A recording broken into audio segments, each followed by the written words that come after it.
या लेक्चरमध्ये आपण फिक्स एक्सचेंज रेट सिस्टीम आहे त्याचे ॲडव्हान्टेजेस काय आहेत ते बघणार आहोत. बघा पहिल्यांदा काय आहे ते पहिले advantages. Contribution strength of the domestic currency. बघा इथं ना डोमेस्टिक करन्सीची स्ट्रेंथ वाटते. स्ट्रेंथ म्हणजे ताकद का वाटते सांगा. ताकद कोणाची जास्त असते, जो स्थिर असतो तो. आता फ्लक्च्युएटमध्ये काय होतं, एक्सचेंज रेट हे कंटिन्युअसली चेंज होत राहतात.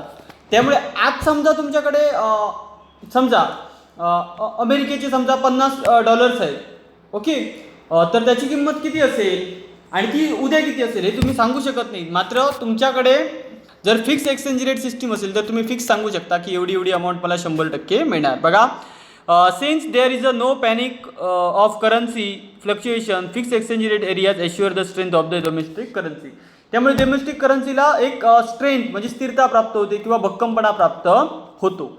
सेकंड बघा contribution to international economic integration. बघा, fix exchange rate is the part of the more universal argument for national economy policy contribute to the international economic integration. तुमची जर fix exchange rate system तुम्ही जर वापरली असेल तर दुसऱ्या देशांची तुम्हाला काय करता येईल, तुमचं इंटिग्रेशन म्हणजे एकत्रीकरण जर इकॉनॉमीचं करायचं झालं, म्हणजे दोन देशाबरोबर व्यवहार करायचे झाले तर ते काय होतं, तुम्हाला सोपं होतं. पुढे बघा, कंट्रोल ऑन इन्फ्लेशन.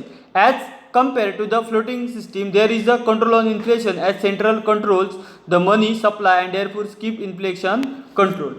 आता बघा काय होतं, फिक्स एक्सचेंज रेट सिस्टीममध्ये काय होतं की तुमचा एक्सचेंज रेट स्थिर असतो, त्यामुळे महागाई वाढण्याची शक्यता कमी असते. मात्र फ्लक्च्युअलमध्ये तुमचा समजा आता भारताचा आता माहिती आहे ना, डॉलर बरोबर आपलं कंटिन्युअसली काय होत आहे, एक्सचेंज रेट कमी जास्त होत आहे. आता भारताचा रुपया घसरत गेला तर भारतामध्ये महागाई वाढेल आणि फिक्समध्ये मात्र ते फिक्स असल्यामुळे तो एक समस्या नसते. आता पुढचं बघा, पुढचं आहे काय, elimination of depreciation of currency. करन्सीचे डिप्रिशिएशन म्हणजे काय, करन्सी कमी होणं. Under the fix exchange system there is no unhealthy practice of the depreciation of currency to capture trade like floating system. बऱ्याच वेळा इकॉनॉमी काय करतात सांगा, आपले ना चलन घसरवतात, डिप्रेशन करतात. डिप्रेशन झालं ना करन्सीचं, म्हणजे करन्सी घसरली की भारताची करन्सीची व्हॅल्यू कमी होते आणि बाहेरच्या देशांना काय होतं, भारताशी व्यवहार करणं काय बनतं, स्वस्त बनतं. मग ते इकडे काय होतं, ती अनफेअर आहे ना ते, म्हणजे समजा भारताला समजा आता बघा भारताचं 50 रुपये बरोबर $1, ओके. ते उद्या भारताने काय केलं, करन्सी घसरवली आणि $100 $1 केलं ना, तर भारताची 50 रुपयाची वस्तू मिळत होती डॉलरमध्ये, पण त्यांना $1 एक वस्तू मिळत होती 50ची. आता $1ची किंमत किती आली, $100. मग त्यांना किती वस्तू मिळणार, 50च्या 2 मिळणार. आणि यामुळे इंटरनॅशनल ट्रेडला बऱ्याच प्रमाणात बाधा पोचते. मी गेल्या वर्षी तुम्हाला सांगितलं होते तेच इकडे होतं, म्हणजे 50ची एक वस्तू, $1ला 50ची एक वस्तू भेटत होती, आता $1 बरोबर $100 झाले, मग 50च्या 2 वस्तू भेटणार. हे काय होतं, चुकीचं होतं. पुढे encourage long term capital flow. आता लॉंग टर्म कॅपिटल फ्लो म्हणजे बघा काय होतं ते, since uncertainty and risk exchange rate volatility is rare to case of the fix exchange rate, hence encourage long term capital flow. Long term capital flow म्हणजे काय, बाहेरच्या देशांनी तुमच्यामध्ये पैसे गुंतवले तर त्यांची अपेक्षा अशी असते की मी आता यांच्या देशात पैसे गुंतवले म्हणजे माझे पैसे काय राहावेत, स्थिर राहावेत, बरोबर ना. मात्र फ्लक्च्युएशन एक्सचेंज रेट सिस्टीम असेल तर मात्र तुम्हाला ते शक्यच नाही. का शक्य नाही सांगा, कारण आज तुम्ही जे $100 गुंतवले उद्या त्याची व्हॅल्यू किती होईल हे तुम्ही सांगू शकत नाही. मात्र फिक्स एक्सचेंज रेट सिस्टीममध्ये ती व्हॅल्यू फिक्स राहते, ओके. पुढे फायनान्शियल पॉलिसीवर आपण काय करू शकतो, लक्ष देऊ शकतो, ओके. पुढे हे काय नॉर्मली आहेत बघा, monitor responsible financial policy, fix exchange rate service as the competitor and impose a decline on monetary authorities to monitor responsibility financial policies within countries. Any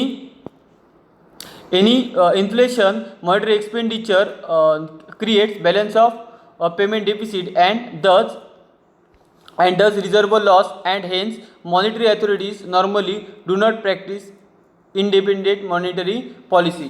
बघा आता इकडे ना तुम्हाला ना तुमच्या देशामध्ये काय राहावं लागतं, एक डिसिप्लिन मेंटेन करावं लागतं मॉनिटरी पॉलिसीमध्ये. आता तुमचा फिक्स एक्सचेंज रेट असेल तर अशा प्रकारचीच मॉनिटरी पॉलिसी तुम्हाला निर्माण करावी लागते, त्यामुळे त्याचा एक तुम्हाला बेनिफिट भेटतो. त्याच्यानंतर no fear of unfavourable and speculation. Speculation म्हणजे काय, सट्टा लावणं. आता काय होतं सांगा, किंवा हे काय unfavourable, no fear of unfavourable effect of speculation. Speculation म्हणजे सट्टा लावणे. सट्टा लावतात म्हणजे काय करतात, एखादी करन्सी कमी होईल, हे सगळं गेल्या वर्षी सांगितलेलं, पुन्हा सांगायला पण थोडा वेगळं वाटून सांगतो तुम्हाला की दुसऱ्या देशाची आपण जेव्हा सट्टा लावतो ना, सट्टा म्हणजे काय, भारताचा 50 रुपये वाढेल की कमी होईल, यावरनं सट्टेबाजीचे व्यवहार होतात. हे सट्टेबाजीचे व्यवहार काय टाळायला पाहिजेत, आणि हे टाळण्यासाठी ही सिस्टीम मदत करते. Relatively simpler system. ही सिस्टीम ना रिलेटिव्हली काय आहे, खूप सिंपल आहे, कारण रेट तुमचा फिक्स केलेला असतो. फ्लक्च्युएटमध्ये हा तुम्हाला बाजारातील परिस्थितीनुसार चेंज करावा लागतो, त्याची काय इकडे गरज नसते. पुढे कम्पॅरेटिव्हली मोर स्टेबल. ही सिस्टीम खूप स्टेबल असते, एकदा रेट ठरवला की तो रेट कायमचा राहतो. आणि absence of exchange rate risk. Business करत असताना आपल्याला भरपूर रिस्कना सामोरं जावं लागतं. पॉलिटिकल रिस्क असते, बिझनेस रिस्क असते, एक्सचेंज रेट रिस्क असते. या सिस्टीममध्ये ही रिस्क आपल्याला या रिस्कचा आपल्याला काय होतो, आपल्यावर आपल्याला ती सोसावी लागत नाहीत. मग हे याचे काय आहेत ॲडव्हान्टेजेस आहेत. हा लेक्चर आपण इकडेच थांबूया.